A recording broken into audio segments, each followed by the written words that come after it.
In 1371, on the plains along the Maritsa River, the Serbian army suffered a devastating defeat at the hands of the Ottoman forces.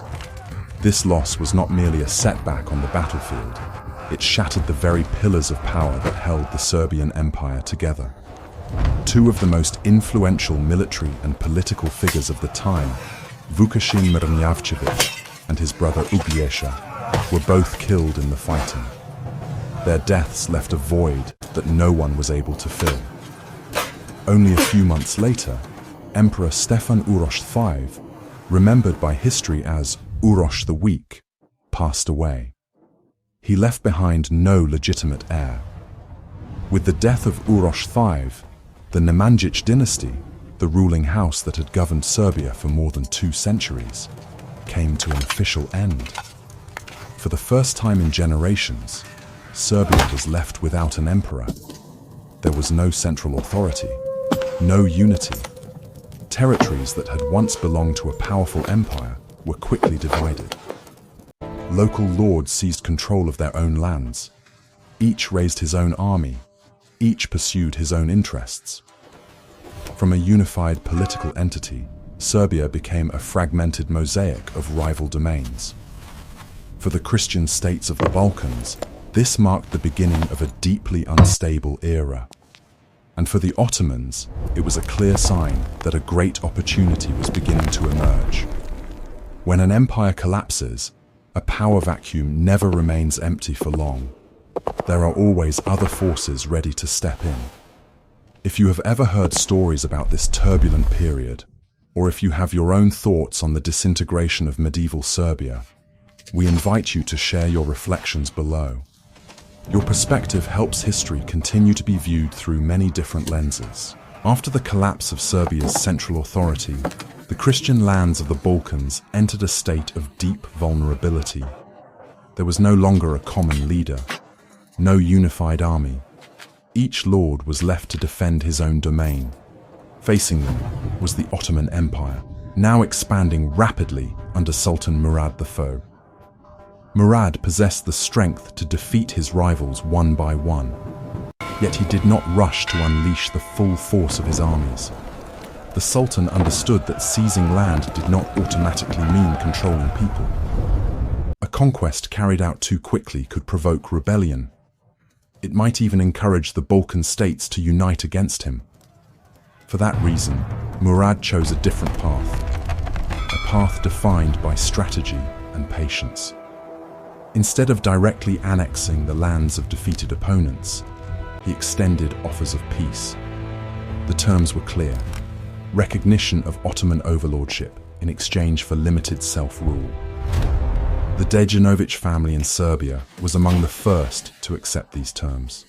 They became Ottoman vassals while retaining authority over their local territories. A similar policy was soon applied in Bulgaria, a kingdom threatened on multiple fronts. Caught between the Ottomans and the Byzantine Empire, Bulgaria was forced to accept a position of dependency. Even the Byzantine Empire, once a dominant power of the Mediterranean world, could now rely only on the massive walls of Constantinople for its survival. In Western Serbia, Prince Marko, the son of Vuković, represented a special case. After the defeat at Maritsa, he had lost much of his army. He no longer possessed the strength to prevent neighboring Serbian lords from seizing his lands. At first, Marko may not have submitted to Ottoman authority immediately, but in order to preserve what remained of his power, he was eventually compelled to acknowledge the supremacy of Sultan Murad. Through arrangements such as these, Murad achieved what many wars could not. The Balkans were temporarily stabilized. Ottoman influence expanded significantly, without the need for direct occupation. Annual tribute from Christian vassals flowed into the heart of the empire. These funds were used to recruit additional soldiers, prepare for future campaigns, construct fortresses and forward bases. These strongholds were not merely garrisons. They served as launching points for the long-term expansion of Ottoman power into Europe. While the Balkan lords believed they had secured peace, in reality, the Ottomans were quietly preparing for the next stage. In the brief pause created by Ottoman policy, A new figure gradually emerged on the political stage of the Balkans. That figure was Prince Lazar Hrebeljanović. Unlike many lords of his time, Lazar did not focus solely on survival. He sought to restore order within the remaining Serbian lands. After the defeat of the Mrnjavčević family at Marica, Lazar seized the opportunity. He expanded his influence across northern and central Serbia.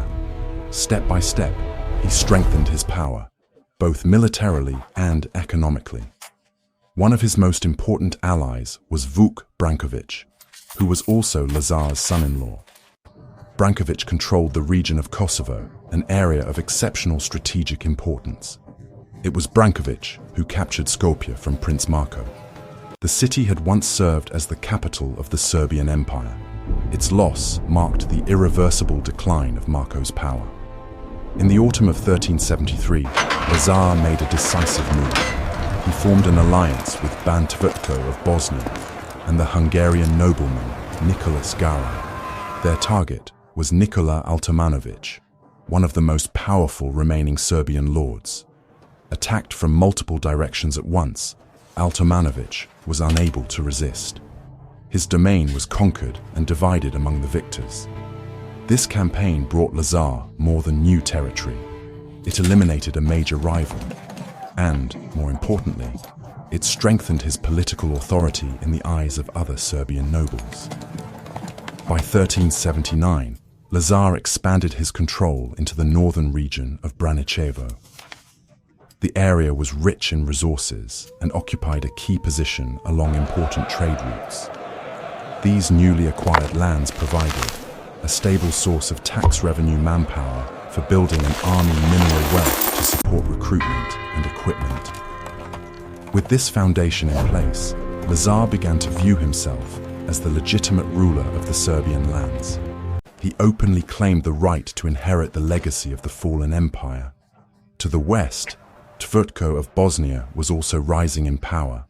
In 1377, he was crowned king of the Serbs and Bosnia. This was a clear signal of his ambition to unite the Serbian lands. Despite their separate goals, Lazar and Vlatko maintained their alliance. They set aside their differences. They focused only on shared interests. In a world that was changing rapidly, this temporary unity would soon be put to the test. While the Serbian lords worked to consolidate their power, the Ottomans did not remain idle. After a period of temporary stabilization in the Balkans through vassal agreements, Sultan Murad I began to adjust the pace of his actions. From around 1380, small Ottoman units regularly crossed into Christian territories. They did not march with large armies, but they appeared with increasing frequency. The purpose of these incursions was clear: to plunder and weaken the local economy, to spread fear among the population, and most importantly, to probe the strength of local rulers. Among the Balkan states, Bulgaria suffered the heaviest impact. The regions south of the Balkan mountains were repeatedly devastated. In the summer of 1381, one Ottoman detachment pushed farther than usual. It passed through Bulgarian lands and entered the territory of Prince Lazar. This time, Serbia responded quickly. Lazar's voivodes assembled their forces and defeated the Ottoman troops at Dubrovnik. It was a victory of considerable importance. It showed that the Ottomans were not invincible, and it strengthened the confidence of the Christian lords. Yet the success proved only temporary. In 1383, the Ottomans launched a larger campaign. The city of Ceres, a major center in Macedonia, fell into their hands. 2 years later, in 1385, Sofia, the capital of Bulgaria, was captured. With this event, the road into Serbia was fully open. Not long afterward, in 1386, a strong Ottoman army invaded Serbia. The city of Niš was taken. From there, Ottoman forces advanced northward toward Kruševac, Lazar's capital. Lazar did not wait behind his walls. He intercepted the enemy and achieved a victory at Plochnik. The battle came as a shock to the Ottomans. their forces were compelled to withdraw from much of Serbian territory. Even so, Niš remained in Ottoman hands, becoming a dangerous forward base. Serbia's victory had wider consequences. Tsar Ivan Shishman of Bulgaria believed the Ottomans had been weakened. He stopped paying tribute and refused to send troops to serve the Sultan. The Ottoman response was swift and brutal. A large army invaded Bulgaria. Numerous cities were captured. Ivan Shishman was forced to return to vassal status. To the south, in 1387, Thessaloniki, the second largest city of the Byzantine Empire, also fell to the Ottomans. In the summer of 1388, the Ottoman commander, Lala Shahin Pasha, led a new force westward. He avoided attacking loyal Ottoman vassals such as Prince Marko and Konstantin Dejanović. Instead, he turned toward Bosnia. Under the command of Vlatko Vuković, the Bosnian army achieved a decisive victory. Lala Shahin Pasha barely escaped with his life. After this defeat, Sultan Murad reached a clear conclusion. Small-scale raids were not sufficient to undermine Serbia's foundations. Although its territory was limited, Moravian Serbia under Lazar was rich in resources, supported by a well-organized army, capable of sustained resistance. To eliminate this threat, the Ottomans would need something else, a decisive campaign. After the failure of the Ottoman raiding forces, and especially after the defeat in Bosnia in 1388, Sultan Murad I understood that the time for experimentation had come to an end. To break Serbian resistance, he would need a decisive battle. Murad began preparing for a major campaign. This time, it would not rely on advanced detachments alone. Troops were mobilized from both the European and Asian parts of the Ottoman Empire. Seasoned soldiers were gathered. The financial resources drawn from tribute paid by Christian vassals were used to equip and supply the army. In 1389, Sultan Murad personally took the field. He did not march alone. His two sons, Jakub Čelebi and Bayezid, accompanied him on the campaign. Their presence underscored the vital importance of this expedition. At the same time, Prince Lazar recognized that a grave danger was approaching. He understood that this was no longer a series of raids. This was a struggle for survival. Lazar immediately called upon his allies. From Bosnia, King Tvrtko, despite being engaged in fighting along the Dalmatian coast, sent a substantial force.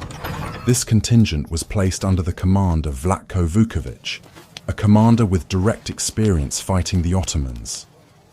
In Kosovo, Vuk Branković, Lazar's son-in-law and the ruler of this strategically crucial region, also prepared his forces. He knew that if Kosovo were lost, the heart of Serbia would be exposed. In addition, small groups of knights from neighboring Christian lands may have joined the coalition. From Hungary, Bulgaria, Albania, Croatia, and Wallachia. Their numbers were limited, but their presence carried symbolic weight. Lazar sought to assemble the broadest alliance possible, yet he remained cautious. Not long before, he had become involved in the Hungarian Civil War, opposing King Sigismund. A direct confrontation with Hungary at this moment would have been disastrous. For that reason, Lazar chose a path of restraint, concentrating all his strength on the Ottoman threat. As the Christian forces gathered, Lazar led them southward. Their objective was to block the Ottoman advance. On the opposite side, Sultan Murad marched through the lands of his Serbian vassal, Konstantin Dejanović. He encountered no resistance. The Ottoman army continued its advance deep into the Balkans. In the end, both armies moved toward a familiar place, a wide plain, situated at the crossroads of vital strategic routes, the field of Kosovo. There, the fate of the Balkans was about to be decided. On June 15th, 1389, the two opposing armies finally faced one another on the field of Kosovo. This was not a sudden encounter. Both sides knew what was coming, and both understood that there would be no easy retreat. Sultan Murad II deployed his forces in a carefully prepared defensive formation. At the front stood the archers, positioned to weaken the enemy from a distance. Behind them was a strong line of infantry, composed largely of Azeb troops. Further back were the Akinji light cavalry and the Sipahi heavy cavalry, held in reserve for decisive action. Murad placed his two sons on the wings. Yakub Çelebi commanded the left wing. Bayezid commanded the right. The Sultan himself took position in the center, accompanied by a detachment of janissaries, who served as his personal guard. Across the field, Prince Lazar's army reflected the military traditions of medieval Christian Europe. Its core consisted of heavy cavalry, the primary striking force of the era. These armored knights formed the front ranks. Behind them stood the infantry, tasked with support and holding ground. Lazar commanded the center of the formation. The left wing was led by the Bosnian voivode Vlatko Vuković. The right wing was commanded by Vuk Branković. The sources disagree on the exact size of the two armies. However, it is likely that the Ottomans held a numerical advantage, with roughly 30,000 troops, particularly in infantry. Lazar's coalition may have numbered around 20,000, fewer in size, but generally better equipped. Lazar's plan was straightforward. He intended to strike hard and break the Ottoman formation. He believed that the psychological force of a full cavalry charge would test the resolve of Murad's troops. Murad anticipated this. He ordered rows of obstacles and stakes to be placed in front of his lines to slow the advancing cavalry. His archers were instructed to open the battle, not to destroy the enemy outright, but to provoke an uncontrolled charge. The engagement began with Ottoman artillery fire, but the shots fell short of their targets and caused little damage. Soon after, the archers advanced. They unleashed volley after volley toward the Serbian knights, who waited for the signal from their commanders. Prince Lazar gave the order to attack. Thousands of armored horsemen surged forward. The ground shook beneath their charge. The thunder of hooves mixed with the clash of steel. The initial Serbian assault inflicted heavy losses on the Ottoman army. In the center and on the left of the Christian line, Ottoman troops were driven back. But the greatest success came on the right wing, under Vuk Branković. His charge was so powerful that Ottoman infantry could not hold their ground. The Ottoman left wing, commanded by Yakub Çelebi, began to bend and retreat. Serbian forces broke through and pushed into the Ottoman camp. This was the critical moment of the battle. According to several contemporary accounts, a group of Serbian knights cut their way through the Ottoman ranks toward the Sultan's position. In the chaos of close combat, Sultan Murad was killed. The exact circumstances of his death remain disputed. Multiple versions exist, but that Murad did not survive the Battle of Kosovo is beyond serious doubt. Meanwhile, the situation on the battlefield began to shift. The endangered Ottoman left wing received reinforcements and gradually stabilized.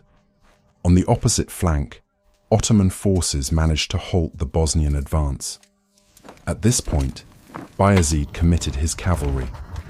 He launched a counterattack against the troops of Vlatko Vuković. If Murad had indeed fallen earlier in the battle, and Bayezid assumed full command, it is remarkable that the Ottoman army maintained discipline and continued to fight effectively.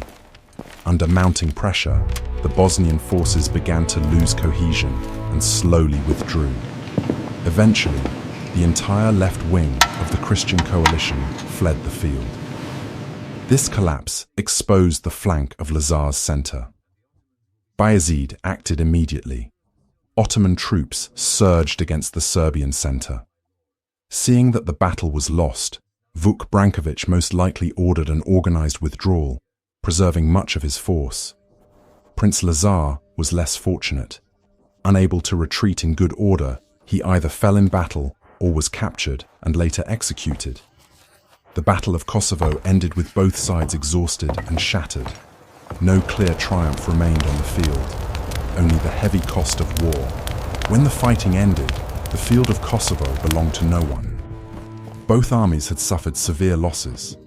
Both sides had lost their rulers. For the Ottomans, the death of Sultan Murad I was a profound shock. It was extremely rare in medieval history for a reigning sultan to be killed on the battlefield. Yet Bayezid acted with speed and resolve. Soon after the battle, he eliminated his brother Yakub Çelebi, removing any rival to the throne. He then ordered the withdrawal of the Ottoman army from Kosovo. This decision was not a sign of defeat, it was a political necessity. Bayezid needed to secure his position, to prevent unrest within the empire, and to ensure stability before continuing any further campaigns. News of Murad's death spread quickly across Europe. In many places, it was believed that the Ottoman advance had been halted. This perception was actively promoted by King Vlatko of Bosnia. From his perspective, the conclusion was understandable. Most of the Bosnian forces had returned home safely, and the Ottomans did not immediately resume their offensive. For Moravian Serbia, however, the reality was far more severe. Prince Lazar was dead. His elite army had been largely destroyed. The political structure he had built collapsed in a single day. Power passed to Princess Milika, Lazar's widow, who ruled on behalf of their underage son, Stefan Lazarević. Serbia was no longer capable of defending itself. Only a few months after Kosovo, in the autumn of 1389, Hungarian forces invaded from the north. They ravaged wide areas of the country. Smaller fortresses were besieged. Facing threats on multiple fronts and lacking the strength to resist, Princess Milika had no real choice. She was forced to accept the suzerainty of Sultan Bayezid. As a guarantee of peace, her youngest daughter was sent to the Ottoman court, entering the Sultan's harem. It was not an act of honor. It was a decision made for survival. Meanwhile, Branković, who had preserved much of his army through an organized withdrawal, continued to resist Ottoman authority. He maintained his opposition until his death. To this day, historians continue to debate the outcome of the Battle of Kosovo. Those who argue that it was a Serbian victory point to the fact that the Ottoman army withdrew. The campaign was temporarily interrupted. The Sultan was killed. Those who regard it as an Ottoman victory emphasize that the Ottomans held the field. The Serbian coalition collapsed. Serbia soon became an Ottoman vassal. The truth likely lies somewhere between these interpretations.